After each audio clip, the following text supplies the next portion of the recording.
Guys, this is Priya. Welcome to my channel. और आज commerce revision series का हम नेक्स्ट टॉपिक पढ़ेंगे जिसका नाम है व्यवसाय की विशेषताएं, कैरेक्टरिस्टिक्स ऑफ बिजनेस। व्यवसाय की पहली विशेषता है इकोनॉमिक एक्टिविटीज, मतलब आर्थिक क्रिया। हमारा व्यवसाय जो होता है, व्यवसाय एक आर्थिक क्रिया होती है। आर्थिक क्रिया से तात्पर्य उस क्रिया से होता है जो कि हम पैसे कमाने या धन कमाने के उद्देश्य से करते हैं। जैसे कि अगर कोई व्यक्ति किसी रेस्टोरेंट में खाना कुक करता है और खाना बनाता है, कुकिंग का काम करता है और उसके बदले उसको पैसे की प्राप्ति होती है, वो एक आर्थिक क्रिया मानी जाएगी।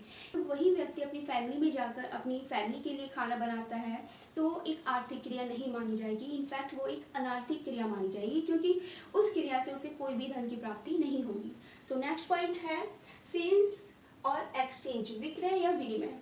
बिजनेस के अंतर्गत हम वस्तुओं का लेन देन करते हैं। जैसे कि हम एग्जांपल लेते हैं, अगर हम मार्केट में जाते हैं तो हम कोई वस्तु जब खरीदते हैं, उस वस्तु के बदले हम उसको क्या देते हैं, पैसे देते हैं। तो बिजनेस भी हमारी एक ऐसी क्रिया है जिसके अंतर्गत हम जब विक्रय करते हैं, क्रय विक्रय करते हैं। ठीक है। अगला पॉइंट है प्रोडक्शन या परचेज। देखिए, बिजनेस हम जब करते हैं तो उसमें हम प्रोडक्ट को सेल करते हैं, विक्रय करते हैं। तो उस प्रोडक्ट का निर्माण या तो आप स्वयं अपने कारखाने में प्रोडक्ट को बनाकर बेच सकते हैं, या फिर उस प्रोडक्ट को आप खरीद कर बड़े लेवल पर बेच सकते हैं मार्केट में। ठीक है। या तो आप उसको स्वयं प्रोडक्ट को प्रोड्यूस करें या फिर उस प्रोडक्ट को खरीद कर किसी और को और अपने कस्टमर को बेच सकते हैं। तो वो भी हमारे बिजनेस के अंतर्गत ही आ जाता है। नेक्स्ट पॉइंट है प्रॉफिट मोटिव, मतलब कि लाभ उद्देश्य। हमारा बिजनेस का जो मेन पर्पज होता है वो लाभ कमाना होता है। लाभ कमाने के साथ साथ हम सेवा भाव भी रखते हैं, लेकिन सेवा भाव हमारा एक सेकेंडरी उद्देश्य हो सकता है। लेकिन किसी भी बिजनेस का, फिर चाहे बिजनेस छोटा हो या बड़ा, उस बिजनेस का जो मेन उद्देश्य होता है वो लाभ कमाना होता है। नेक्स्ट पॉइंट है अनसर्टेनिटी एंड रिस्क, मतलब अनिश्चितता और जोखिम। जब हम कोई बिजनेस स्टार्ट करते हैं तो हमें पता नहीं रहता कि इन फ्यूचर उसमें लाभ होगा या हानि होगी, और लाभ की अनिश्चितता देखी जाती है कि किस वर्ष लाभ होगा और किस वर्ष हानि होगी। अगर जिस वर्ष व्यापार में हानि होती है तो हमें एक जोखिम का भी सामना करना पड़ सकता है बिजनेस में। नेक्स्ट पॉइंट है कंटिन्यूअस प्रोसेस, मतलब निरंतर प्रक्रिया। देखिए, बिजनेस जो होता है, बिजनेस में जब प्रोडक्ट को क्रय विक्रय करते हैं, सेल्स करते हैं, तो वो एक निरंतर प्रक्रिया होती है। एग्जाम्पल लेते हैं, यदि एक व्यक्ति अपने घर के फर्नीचर को बेचता है और उससे धन प्राप्त करता है तो हम उसको बिजनेस नहीं कहेंगे, क्योंकि वो एक निरंतर प्रक्रिया नहीं है। वो डेली फर्नीचर को बेचता या खरीदता नहीं है। ठीक है। और यदि कोई फर्म या संस्था फर्नीचर का ही बिजनेस कर रही है और वो डेली ही फर्नीचर को खरीदती बेचती है या फिर फर्नीचर को बनाती है और फिर मार्केट में सेल आउट करती है, मतलब कि उसकी डेली गतिविधि ही क्या है, हमारी फर्नीचर बेचना, तो वो एक बिजनेस माना जाएगा। ठीक है। क्योंकि वो डेली गतिविधि करके फर्नीचर बेचता है और उससे धन प्राप्त करता है, जिससे कि उसको लाभ की प्राप्ति होती है। तो इस प्रक्रिया को हम बिजनेस कहेंगे। नेक्स्ट पॉइंट है कंपटीशन। देखिए, बिजनेस में जब हम आते हैं तो हमारे सामने बहुत सारा कंपटीशन के लिए बहुत सारी मार्केट्स होती हैं, और मार्केट्स में हम तरह तरह के नए प्रोडक्ट देखते हैं, और जब हम नया एक अपना प्रोडक्ट लेकर आते हैं तो उसका स्थान बनाने के लिए मार्केट में हमें बहुत सारे कंपटीशन को फेस करना होता है, क्योंकि मार्केट जो है कस्टमर पर डिपेंड करती है कि वो आपके प्रोडक्ट को पसंद कर रहा है या नहीं कर रहा है।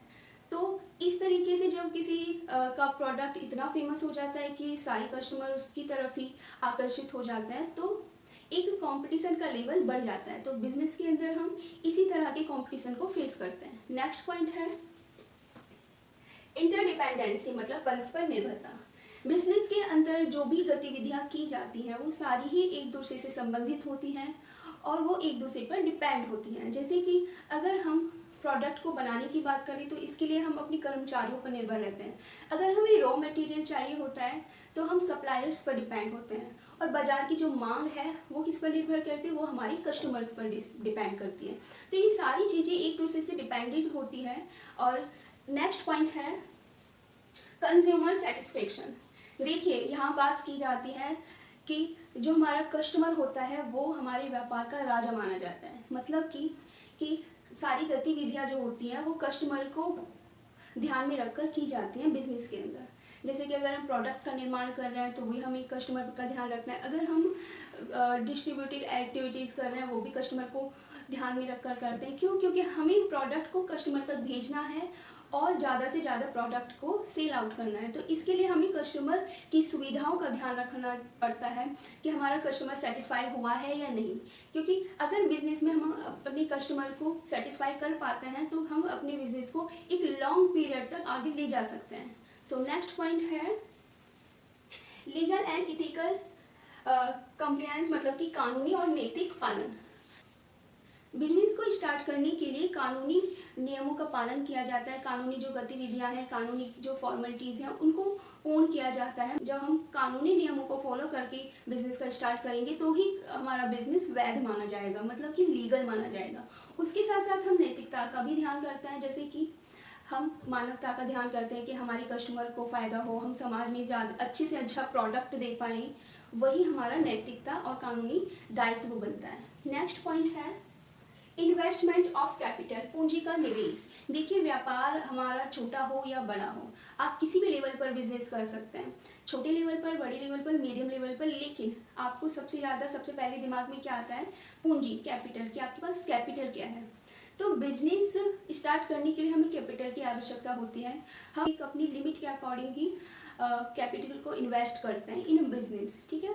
तो बिजनेस स्टार्ट करने के लिए हमें कैपिटल की आवश्यकता होती है, जिसको हम हिंदी में पूंजी कहते हैं।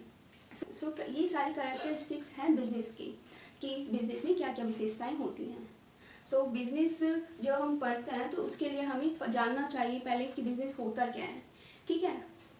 तो ये सारी कैरेक्टरिस्टिक्स को आप फिर से रिवाइज कर सकते हैं, क्लास को दोबारा देख सकते हैं। और देखिए, ये सीरीज़ आपकी ऐसे ही कंटिन्यू चलती रहेगी, आप जुड़े रहें आप, क्योंकि इनसे डायरेक्ट क्वेश्चन आपके एग्जाम में पूछे जाते हैं और आप एज ए रिवीजन के तौर पर इन क्लासेस को बहुत अच्छे से ले सकते हैं। So thank you.